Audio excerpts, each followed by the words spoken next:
ওম ব্রহ্ম পরম ব্রহ্ম কুল মালিক পরম দয়াল শ্রী ঠাকুর, তোমার চরণে জানাই কোটি কোটি শতকোটি প্রণাম। আমরা যে এই দীক্ষা নিয়ে ভাবি আমাদের জীবনে কোনো রোগ শোক আসবে না, কোনো বিপদ আসবে না। এর পরিপ্রেক্ষিতে আচার্যদেবের কতগুলি কথা আমি বলবো। তো একদিন এক মা এসছে আচার্যদেবের কাছে, কাতর কণ্ঠে জানাচ্ছেন যে তার স্বামী মারা গেছে। তখন আচার্যদেব বলছেন, যে যায় তার শূন্যস্থান পূরণ আর কারোর দ্বারাই কিন্তু হয় না। কিন্তু মানুষ তো তার জীবনকে বইয়ে নিয়ে যাবে। এই বয়ে নিয়ে যাওয়াটা হয় তখন যারা আছেন তাদেরকে ভালো রাখার, ভালো করার প্রয়াসে। এটাই একমাত্র গতি হতে পারে ওই শূন্যতা থেকে মুক্ত হওয়ার। আমার একটা জীবন জিজ্ঞাসা ছিল, বরদা যদি ঠাকুরকে এতই প্রেম করবেন, ঠাকুরের প্রতি তাঁর যদি এতই প্রেম থাকবে, তাহলে তিনি রয়ে গেলেন কিভাবে? এই যে আমরা রয়ে গেলাম আমাদেরকে পথ দেখানোর, দিশে দেখানোর জন্যে, আমাদের মঙ্গলার্থে, ঠাকুরের ব্যাপারটা আমাদের মধ্যে আরও প্রথিত করে দেওয়ার জন্যে, যাতে সেটা তার যাওয়ার পরই উধাও না হয়ে যায়। মাটিকে তখন বলছেন যে স্বামী নেই, এখন এভাবেই চলেন, যাতে সন্তানরা সেভাবে চলে যেভাবে চললে তারা মঙ্গল পায়। যুক্তি ও প্রেমের এত সুন্দর যে মেলবন্ধন তিনি ঘটালেন আচার্যদেব, তার দ্বারাই কিন্তু সম্ভব। শত শত মানুষ আমরা বিপদে পড়ে তার কাছে যাই এবং তিনি আমাদের সুন্দরভাবে পথ দেখিয়ে দেন। তো আমরা সমস্ত কিছু জানি, সমস্ত কিছুই আমরা বুঝতে পারি, আমাদের কেন বিপদ আপদ আসবে না, এবং বিপদ আপদ যদি আসেও তাহলে আমরা খুব ভেঙে পড়ি। তো আচার্যদেব বলছেন, বিপদকে মোকাবিলা করার হাতিয়ার হচ্ছে আমাদের এই দীক্ষা বা ঠাকুর। তাই তো বিপদের কথা শুনলে তিনি বলতে থাকেন, ভালোই তো, এনার্জি খেলা করার সুযোগ হচ্ছে। তো এই যে দীক্ষা নিয়ে যে আমরা বিপদে পড়ি, তো এরকম একটি দাদা আচার্যদেবকে বলছেন যে ঠাকুরের দীক্ষা নেওয়ার পর বিপদ আসছে। আমরা ভাবি যে ঠাকুরকে দীক্ষা নিয়েছি, আমাদের জীবনে বিপদ আপদ আসবে না। তো সেরকমই একটি প্রশ্ন আচার্যদেবকে করেছিলেন একটি দাদা। তার উত্তরে তিনি বললেন, ঠাকুর ধরলে বিপদ আসবে না এরকম কোনো কথা নেই। আমার বাড়িতে শোক হবে না, কেউ মারা যাবে না, এরকম হতেই পারে না। সেভাবে বিপদ আমার আসবে, কিন্তু ঠাকুর তুমি আছো, তাই আমি উত্তরিত হব। তো সেই দিনই একটি মা এসছেন, তার ছেলের অসুখ, সে কথা বলতে পারে না, তার বাকশক্তি নেই। তো তখন আচার্যদেব বলছেন, আপনি কাঁদলে সে ভাববে আমার অস্তিত্বটাই এদের বিড়ম্বনায় ফেলেছে। যদি আমি অসুস্থ হই এবং আমাকে ঘিরে আমার বউ, মা, বাবা সবাই কাঁদতে থাকে, তাহলে সবার আগে আমি ভাববো আমি ওদের বোঝা হয়ে গেছি। তো দেখা গেল যে মাটি তখনও ঠিক আশ্বস্ত হচ্ছে না। তখন আচার্যদেব বললেন, 1 মিনিট, আপনি কথাটা বোঝার চেষ্টা করেন। অসুবিধা হচ্ছে সন্তানটার, ও সারা জীবন ধরে এই ভোগান্তির মধ্যে দিয়ে যাচ্ছে। যে কথাগুলো ও বলতে পারছে না, সেই কথাগুলো খালি বাবা মা শব্দ দিয়েই বোঝাচ্ছে।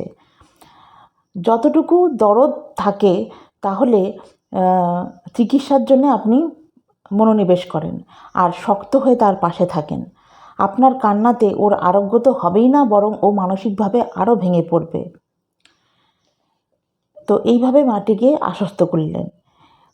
তিনি আরও বললেন, কোনো মায়ের কাছে বাচ্চা হচ্ছে একটা ট্রফি, মানুষকে দেখায়, এই দেখো আমার বাচ্চা ফার্স্ট হয়েছে, আমার বাচ্চা নাদুস নুদুস, আমার বাচ্চা খেলতে পারে।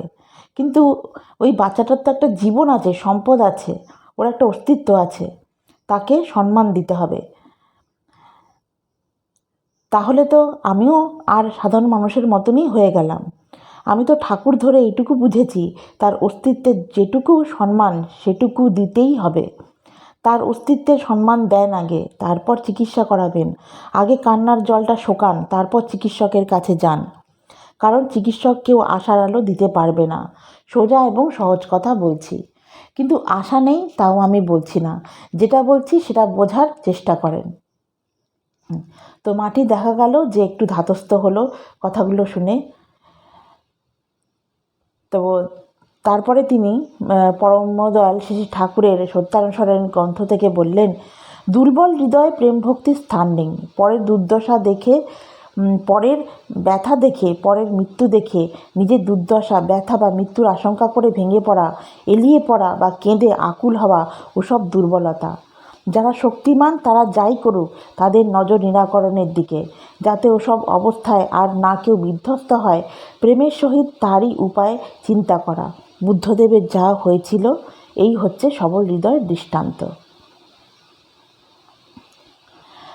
তো একদিন আরেকটি মা এসছেন তার স্বামীকে নিয়ে, সন্তানকে নিয়ে। তো তার স্বামী জানাচ্ছে তার স্ত্রীর ক্যান্সার হয়েছে। তো এই দাদাটিকে আচার্যদেব একটি কাহিনী বলছেন। আমরা তপবন স্কুলে পড়তাম। মুকুলিকা বলে একটা বইতে ছিল, একটা লোক প্লেনে করে যাচ্ছিল, প্লেনে আগুন লেগে গেল। সে প্যারাশুট করে নামতে গিয়ে একটা ইলেকট্রিক লাইনে লেগে তাতেও আগুন লেগে গেল। বিপদ কখনো একলা আসে না, যখন আসে একসাথে অনেককে হাত পা ধরে নিয়ে আসে। সম্পদও একা আসে না, সেও অনেককে সাথে নিয়ে আসে। যখন যেটা আসে সেটাই আসে। খবরের কাগজে দেখবেন একটা বিশেষ ঘটনা চোখে পড়ল। দেখা যায় পরদিন কয়েকদিন ওই ঘটনাগুলো পরপর ঘটতে থাকছে সারা দেশে। তাহলে কি সারা দেশে ওই সময় সব ঘটনাগুলো জমিয়ে রেখেছিল? আসলে যখন হয় তখন হয়, একদম ঘাবড়াবেন না। আগে চিকিৎসা হোক, লড়াই ছাড়াটাই হচ্ছে পরাজয়। লড়াই ছাড়বেন না। যে মুহূর্তে আমি লড়াই ছেড়ে দিলাম এটাই পরাজয়। লেগে থাকুন, যা হবে দেখা যাবে। আমি মনে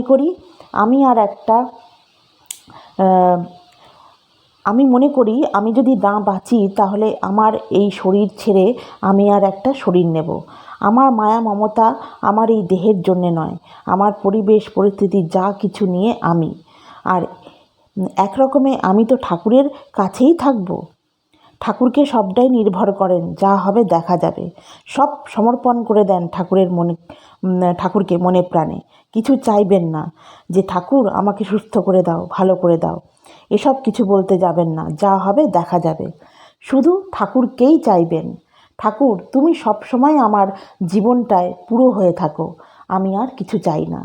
এইটাই চাইতে থাকবেন। তিনি এমন বিবশ ঠাকুর যে আপনি যদি তাঁকে চান তিনি বিবশ হয়ে যাবেন আপনাকে রক্ষা করার জন্যে।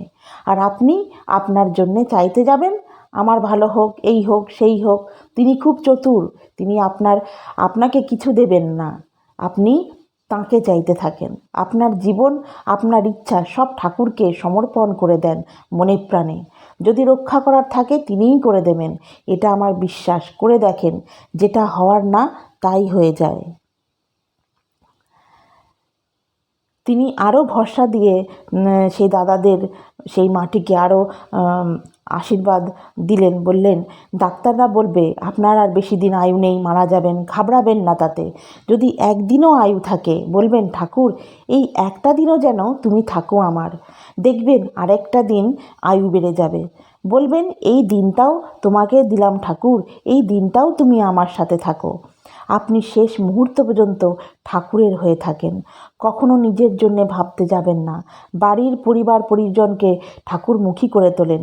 যদি আশা থাকে তাহলে ঠাকুরই আশা, আর কিছু নিয়ে চিন্তা করবেন না।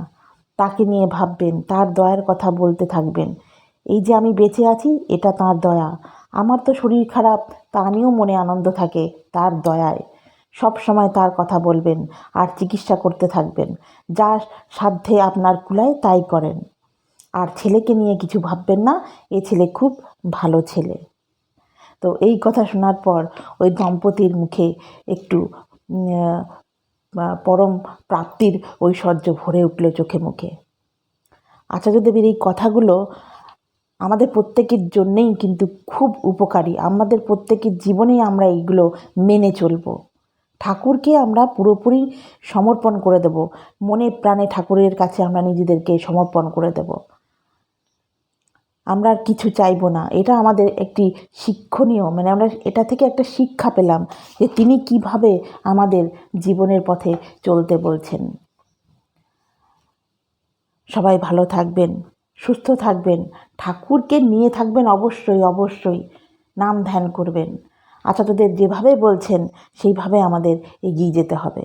আমরা দুঃখে শোকে কাতর হয়ে পড়ব না, ভেঙে পড়ব না, কখনোই না। আমরা ঠাকুরের নাম নিয়ে ঠাকুরকে সমর্পণ করে যে যা হবে দেখা যাবে, ঠাকুর আছে লড়াই করার, আমাদের সেই শক্তিটা যেন ঠাকুর আমাদের দেয়, এইভাবে আমাদের এগিয়ে যেতে হবে। সবাই ভালো থাকবেন, সুস্থ থাকবেন। বন্দে পুরুষোত্তমম, বন্দে পুরুষোত্তমম, বন্দে পুরুষোত্তমম।